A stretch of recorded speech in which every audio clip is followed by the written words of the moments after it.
Assalamualaikum warahmatullahi wabarakatuh. Alhamdulillah rabbil alamin wassalatu wassalamu ala asyrafil anbiya'i wal mursalin wa ala alihi wa sahbihi ajma'in. Apa khabar semua warga Kasar yang saya kasih sekalian? Saya doa sentiasa agar semua kita diberi kesihatan oleh Allah Subhanahu wa taala. Kita masih lagi dalam tempoh pandemik COVID-19. Kita gembira dengan kedatangan hari raya yang akan sampai pada kita beberapa waktu lagi. Dan kita berada pada hujung Ramadan yang diberkati oleh Allah Subhanahu wa taala. Bulan berkati ini akan meninggalkan kita, bulan rahmat ini akan meninggalkan kita, bulan pengampunan ini akan meninggalkan kita, dan kita hidup dalam tempoh sebulan melalui tarbiyah puasanya, tarbiyah baca Qurannya, tahap tarawihnya dan ibadah-ibadah yang lain, di samping kita melakukan kerja seharian di pejabat masing-masing. Apa yang penting pada kita ialah kita mendapat dua manfaat besar. Satu, manfaat Ramadan sebagaimana dijanji oleh Allah Subhanahu Wa Taala. Yang kedua, manfaat kita sebagai pekerja. Digandakan pahala kita bekerja dan kita berpuasa. Kita bekerja dalam keadaan kita berpuasa. Kita bersedekah dalam keadaan kita berpuasa. Kita buat urusan seharian di pejabat kita. Bahagian operasi, tengah turun operasi. Bahagian pembekalan air ke pemotongan ke kita jalankan tanggungjawab kita. Sama ada sektor alam sekitar atau sektor air, kita laksanakan tanggungjawab walaupun kita berpuasa.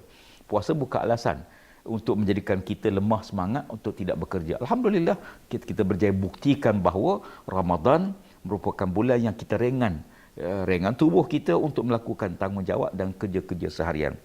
Para penonton sekalian, Allah Subhanahu wa taala menyebut dalam Al-Quran Al-Karim, walitukmilul iddata walitukabbirullaha ala ma hadakum wala'allakum tashkurun. Makalah kamu sempurnakan bilangannya, yakni bilangan sebulan Ramadan. Cukupkan bilangan puasa sebulan Ramadan, kemudian akan bertakbir membesarkan Allah SWT. Sebab tu hari raya dipenuhi dengan takbir. Walaupun kedatangan hari raya, hari yang kita diharamkan oleh Allah Ta'ala berpuasa. Walaupun puasa itu ibadah, mendekatkan diri kita dengan Allah SWT. Tapi Allah haramkan hari itu. Pasal apa? Hari ini hari gembira. Hari ini hari gembira bagi umat Islam. Allah Ta'ala tak benarkan kita berpuasa. Allah suruh kita makan. Kulu washrabu, makanlah, minumlah. Wala tusrifu, jangan bazir. Jangan berlebihan. Allah Ta'ala suruh benda yang tak boleh dalam sepanjang Ramadan, termasuk menggauli isteri pada siang hari Ramadan. Allah Ta'ala benarkan. Tetapi yang penting ialah apa tujuan semua ni? La'allakum ala ma hadakum, di atas petunjuk yang Allah Ta'ala bagi pada kamu. Maknanya kita berpuasa dengan petunjuk daripada Allah Subhanahu Wa Taala. Kita bekerja dengan panduan-panduan. Setiap sektor ada panduan. Pekerjaan kita ada panduannya. Dan begitu juga hidup kita. Hidup kita kena ada panduan. Apa panduan kita? Al-Quran Al-Karim. Panduan bagi kita umat Islam ialah Al-Quran. Bukan panduan untuk ibadah dengan Allah saja. Panduan untuk mengurus negara. Panduan untuk mentadbir pejabat. Panduan untuk mengurus keluarga, rumah tangga dan sebagainya. Sebab Quran adalah manual yang Tuhan turun untuk memandu hidup kita. Kalau kita beli telefon, kita ada manual dia. Kalau kita beli kereta, ada manual dia. Dan kita tak mungkin boleh selamat menggunakan dia tanpa kita mengetahui manual tersebut. Apatah lagi hidup dunia yang penuh cabaran, kena ada panduan. Apa panduan ni? Al-Quran Al-Karim. Sebab tu Quran dia tak berubah-ubah. Walaupun dipinda macam-macam oleh pelbagai pihak, tapi dia tetap dipelihara oleh Allah Subhanahu Wa Taala. Dan apa yang penting kepada kita ialah kedatangan Hari Raya Aidilfitri ini, kita sambut dengan gembira dan cukup sederhana. Kita masih lagi tempoh PKP, sebahagian besar tak boleh bergerak, tak boleh retah, ada yang tak boleh balik jumpa keluarga, tak boleh jumpa mak. Tapi teknologi yang ada hari ini, kita boleh buat video call dengan mak kita, kita boleh bercakap dengan mak kita, kita boleh bercakap dengan ayah kita, kita bercakap dengan adik-beradik kita, walaupun tak boleh jumpa secara fizikal. Nak bagi duit tak ada masalah, online je duit tak ada masalah. Kuih tak sampai, boleh post je kuih. Dodol, mak masak teringat dodol mak, boleh post je dodol sebut. Jadi maksudnya mungkin fizikal kita tak jumpa. Pasal apa? Walaupun kadang-kadang kita ingin jumpa, memanglah, tapi oleh kerana tempoh PKP yang berlaku, wabak COVID yang masih belum selesai, kita tak letakkan rakyat kita dalam keadaan yang risiko tinggi. Jadi oleh kerana itu ada tempat yang terpaksa di lockdown dan diletak PKPB dan sebagainya. Tapi ada tempat-tempat yang kita benarkan urusan kehidupan. Sebab kadang-kadang ada orang banding di antara dua perkara tersebut. Hubungan dengan Allah Subhanahu Wa Taala, hubungan makhluk. Kalau kita musafir, sebagai contoh mudahlah. Kalau kita musafir, boleh tak kita jamak semayang? Boleh. Ada orang jamak tak makan? Ya. Kalau semayang boleh jamak, kenapa makan tak jamak? Kalau kira makan sama masa kita kena makan. Ya. Sama masa kita kena makan. Tapi semayang boleh jamak. Puasa pun boleh puasa. Allah Taala bagi tangguh pun puasa Ramadan. Ya. Wa in kuntum ala safarin fa iddatun min ayyamin ukhra. Kalau kamu dalam musafir, kamu boleh buka ganti pada hari lain. Ya. Cuba buat macam tu. Hari ni tak ada makan. Makan ganti hari lain. Boleh. Ya.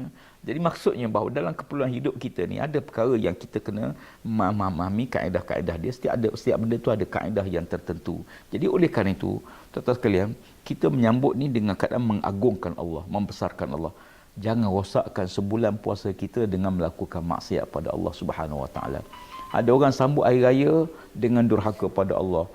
Sambut hari raya dengan buat maksiat pada Allah. Na'udzubillah min zalik.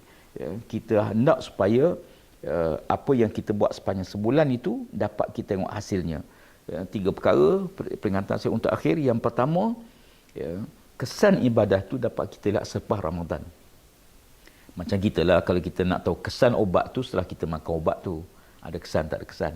Ya, sebelum tu waktu kita tengah makan obat tu tak ada efek apa. Kesan Ramadan, sebulan puasa nak tengok kesan dia, tengok selepas Ramadan. Yang kedua, jangan tinggal. Ya, Nabi sebut dalam hadis supaya man shoma Ramadan summat ba'usitam min Syawalin qasamid dahri kulli.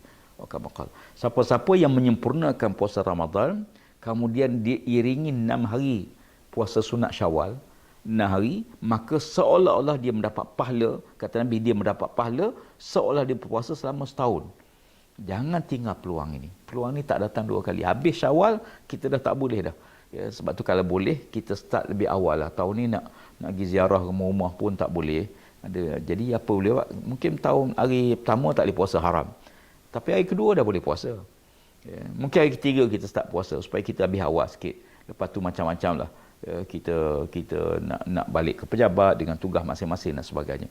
Ya, puasa sunat 6 jangan tinggal. Dan yang akhir sekali, yang ketiga, tuan-tuan sekalian, para penonton sekalian, kalau kita sepanjang tempoh sebulan kita dah ringan untuk sembahyang sunat tarawih, kita dah ringan untuk baca Quran, kita dah ringan untuk bersedekah derma, maka kita lanjutkan selepas Ramadan.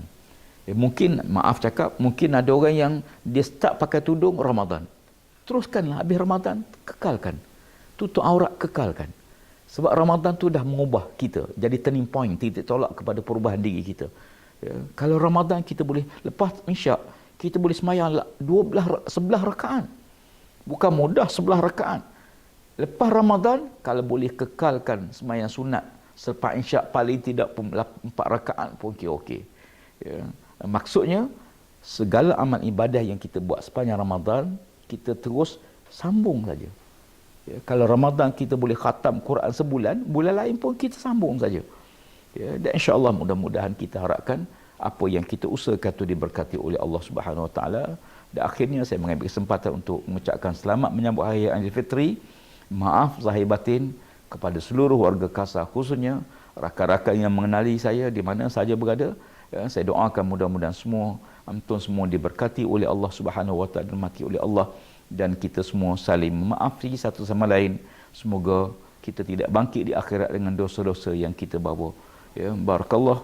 Sekian dahulu untuk kali ini. Aku qauli hadza, astaghfirullahal azim. Wassalamualaikum warahmatullahi wabarakatuh dan salam sejahtera.